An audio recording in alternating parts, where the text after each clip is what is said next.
bicara masalah gender, maka sebenarnya tidak hanya satu pengertian. Ya, ada keragaman makna gender itu sendiri. Yang tidak dapat dipertukarkan itu ya yang kita sebut dengan kodrat atau di dalam teori kita sebut seks, ya. Sedangkan yang dapat dipertukarkan itulah yang namanya gender, ya. Yang itu hasil daripada sebuah konstruksi masyarakat. Bismillahirrahmanirrahim. Assalamualaikum warahmatullahi wabarakatuh. Salam sehat, salam kebaikan, salam Indonesia yang binika untuk kita semuanya. Untuk lebih memperkuat bagaimana melihat suatu persoalan itu menjadi sebuah masalah, ya, isu-isu gender di masyarakat kita menjadi masalah, maka kita akan menggunakan alat analisis. Analisis kebutuhan praktis dan strategis, dan kita juga melihat kecenderungan pola pikir seseorang. Nah ini teman-teman, ibu bapak sekalian sebagai ASN sangat penting ya, ketika nanti dikasih tugas di mana berada, untuk menggunakan analisis ini supaya kemudian kehidupan dari sisi hak asasi manusia, terutama untuk kebutuhan pemenuhan hak-hak perempuan dan kelompok-kelompok rentan itu terpenuhi. Kita sebagai ASN, sebagai wakil negara, ya dimanapun kita berada, sangat penting untuk mempunyai kepekaan di dalam melakukan analisis kebutuhan praktis dan strategis ini. Nah, kebutuhan praktis adalah terkait dengan bagaimana memberikan intervensi berdasarkan peran gender yang ada di masyarakat saat ini. Lalu juga memberikan sesuatu yang diasumsikan masyarakat bahwa itu adalah peran gender tertentu dan yang ada hubungannya dengan immediate need yang berhubungan dengan hak-hak reproduksi yang tadi tidak dapat dipertukarkan ya kepada jenis kelamin lain. Gitu. Sedangkan kebutuhan strategis adalah kebutuhan yang diberikan untuk menciptakan keadilan dan kesetaraan gender sehingga tidak dapat secara instan terpenuhi. Nah ini sangat penting sekali. Coba sekarang kita refleksikan, apakah di tempat ibu bapak bekerja sudah ada laktasi atau belum? Tempat untuk menyusui, ya kan? Jangan-jangan menyusuinya itu masih di bawah meja, itu bawa jariknya masing-masing begitu, ya kan? Lalu tangganya bagaimana? Apakah sudah responsif dengan lansia dan ibu-ibu hamil atau sudah atau belum? Nah itu adalah kebutuhan-kebutuhan praktis ya yang harus dipenuhi.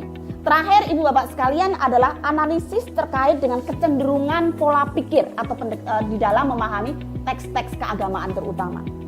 Nah kalau kita lihat sebenarnya kenapa sih kalau namanya di Indonesia ya umat beragama itu kan sekitar 98% warga bangsa Indonesia ini meyakini bahwa agama adalah sesuatu yang sangat penting dalam kehidupan mereka. Ya. Jadi warga bangsa Indonesia ini meyakini ya ada sekitar 98% warga Indonesia meyakini bahwa agama adalah sesuatu yang sangat penting.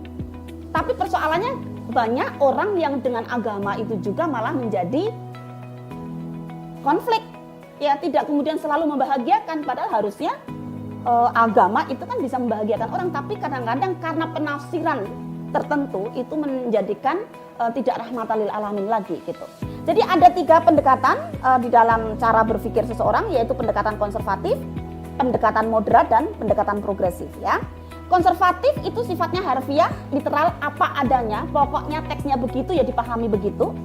Lalu moderat adalah tengahan, tidak ekstrim, berkemajuan, dinamis, kontemporer, adaptif pada perkembangan ilmu dan zaman, dan juga inklusif. Sedangkan yang terakhir adalah progresif, ini lebih mengutamakan tentang rasionalitas manusia, bebas, inklusif, skeptif terhadap narasi-narasi yang literal. Memang sih kalau kita lihat ketiganya ini ada yang beririsan ya, terutama yang moderat dan progresif itu ada yang beririsan gitu. Nah sekarang contohnya seperti apa 3 pemikiran ini kalau kita lihat kepada persoalan-persoalan dalam kehidupan kita sehari-hari. Ya, ini bisa dilihat ya di layar ya terkait dengan ragam pemikiran tentang gender, misalnya tentang status. Orang konservatif meyakini laki-laki itu statusnya lebih tinggi daripada perempuan, titik, nggak ada diskusi apapun.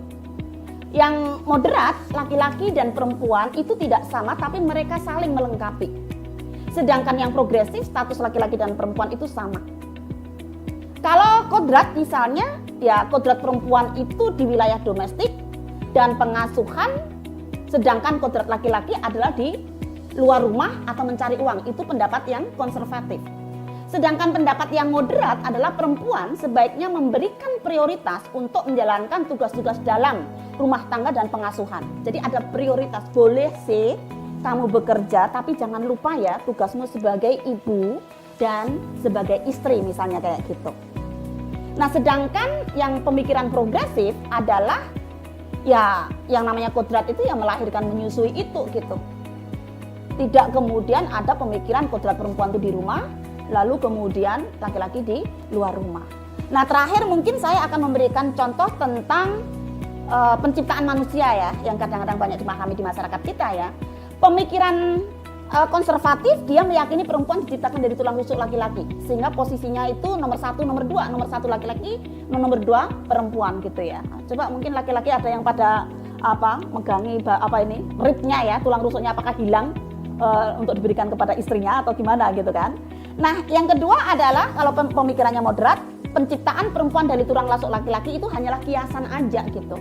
Oke, jadi ibu bapak sekalian masuk kepada pola pikir yang mana ya kecenderungannya? Ya, jadi kalau pola pikir yang moderat dan progresif itu yang lebih dekat kepada pemenuhan hak asasi manusia ya daripada yang konservatif. Nah, sekarang coba ibu bapak sekalian silakan di-post videonya. Lalu sekarang coba kita mencari contoh ketidakadilan gender di lingkungan ASN. Ya, coba ya di-post dulu videonya. Sekarang ibu bapak mencari contoh. Kira-kira bentuk ketidakadilan gender ya yang ada di sekitar ibu bapak sebagai ASN itu apa aja? Oke, baik, terima kasih. Oke, terima kasih sudah menemukan semuanya ya. Kalau sudah menemukan nanti di-on-kan lagi. Wah, sepertinya sudah tertuliskan tuh beberapa contoh ya. Nah, saya coba sekarang ibu bapak, apakah ibu bapak juga menemukan fenomena ketidakadilan gender seperti yang kami temukan? Misalnya apa? 1. Jumlah penerimaan ASN perempuan itu sekarang cenderung lebih meningkat daripada tahun-tahun sebelumnya. Tapi apakah jabatan pimpinan itu lebih banyak ASN perempuan? Atau lebih banyak ASN laki-laki? Sepertinya jabatan pimpinan masih banyak ASN laki-laki ya, walaupun jumlah ASN perempuan itu lebih banyak. 1. Ada? Oke. Wah iya, kayaknya banyak yang angkat tangan tuh, banyak sekali ya yang terjadi di tempat kerja ibu bapak sekalian ya. Yang kedua, sebagian besar alasan pengajuan mutasi ASN perempuan adalah alasan kedekatan atau agar dekat dengan keluarga. Jarang alasan ASN laki-laki itu pindah itu karena alasan keluarga. Apakah terjadi ibu bapak sekalian di sekitarnya? Banyak juga ternyata ya. Baik, sekarang yang terakhir adalah fenomena kekerasan seksual di lingkungan ASN itu masih terjadi dan masih banyak korban yang sulit untuk melaporkan. Apakah juga itu terjadi? Oke, itu jadi PR kita bersama ya untuk diselesaikan. Nah, mengapa itu semuanya terjadi gitu ya? Paling tidak ada 3 alasan. Pertama adalah konstruksi sosial budaya tentang gender yang sangat patriarki. Yang kedua, paham agama yang bias gender. Yang ketiga adalah kebijakan yang netral ataupun yang bias gender. Sehingga hal ini bisa menimbulkan ketidakadilan gender. Yaitu apa ketidakadilan gender itu? Pertama adalah pelabelan negatif. Yang kedua, subordinasi. Yang ketiga, marginalisasi. Yang keempat, beban berlebih. Dan yang kelima adalah kekerasan. Apa itu stereotip atau pelabelan negatif? Yaitu pelabelan negatif terhadap salah satu jenis kelamin. Ya, itu adalah stereotip. Yang kedua adalah subordinasi, sikap merendahkan posisi atau status sosial salah satu jenis kelamin. Jadi ada orang nomor 1, ada orang nomor 2, kemudian lalu direndahkan begitu. Yang ketiga adalah marginalisasi, peminggiran salah satu jenis kelamin dalam akses partisipasi publik. Kemudian beban berlebih, ya, di mana seringnya yang terjadi di masyarakat itu perempuan mempunyai beban berlebih daripada laki-laki.